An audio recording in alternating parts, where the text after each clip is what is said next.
Hello everyone, I'm Danny Modiano, founder of Contractor Connect, and I'm here with Bridgette Briggs of Silk Patch Bags. Yep, Silk Patch Bags, LLC. Just started last fall.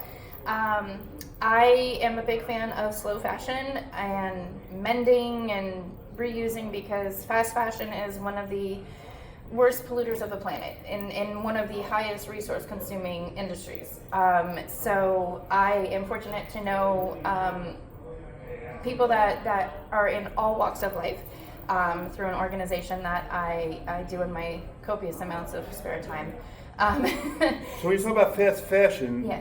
what does that mean exactly? People who just like buy something and throw it away quickly, or? Well, yeah. So at one point in the days of old, clothing was mended, and it was something that was to be, kept and worn and handed down, because it was made with care. It wasn't made to just be replaced with the next big trend.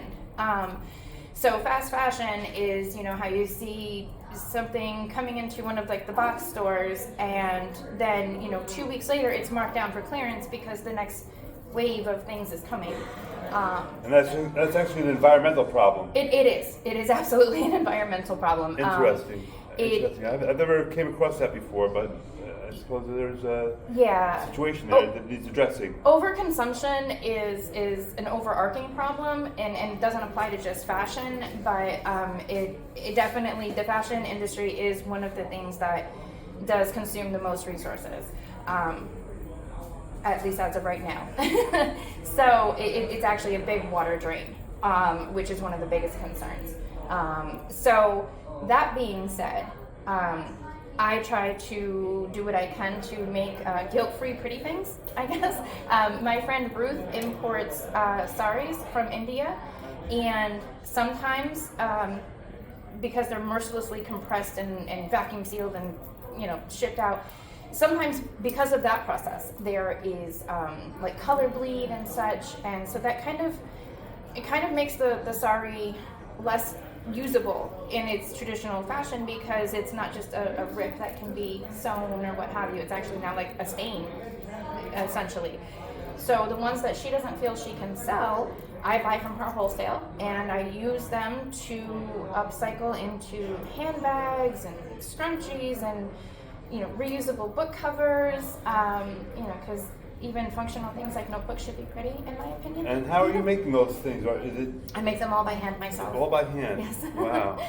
Yep. And even the lining material, I try to source the lining material as eco-friendly as possible also. So it's a lot of like thrifted or reclaimed material, and I try to make sure that it's the fiber content on that is a natural material, or at least a natural blend, so that in theory this product will break down at some point. It's not going to just stay on the planet for the next 1,000 years because it's filled with plastics.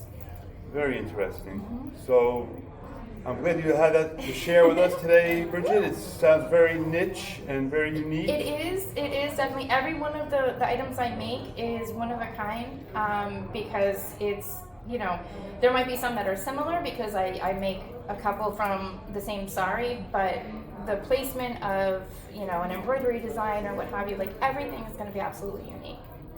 Well, thank you so much for spending time with us today, Bridgette. Thank you. It's a pleasure speaking with Nice you. meeting you. We'll get that aired out. And Yeah. Thank you so much. have a great one, everybody.